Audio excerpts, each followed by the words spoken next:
just me. I had a moment to say hi. I don't even know what time it is right now. All my other phones are dead. This is one of my old ones that I use for pictures and stuff like that. Anyway, I just want to tell you, I hope you had a great Saturday. I am finishing cleaning everything up around here. The soapbox derby is now done. All my phones and everything went dead on me earlier, so I had to pull some other phones out that I only have video and camera and stuff. But anyway, I was thinking about you all day today. And like I said, it takes an event like this bring my energy levels way, way down.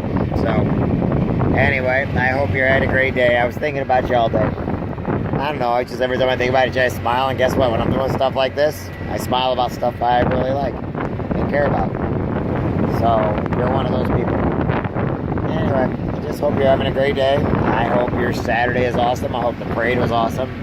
And I look forward to seeing you really, really soon.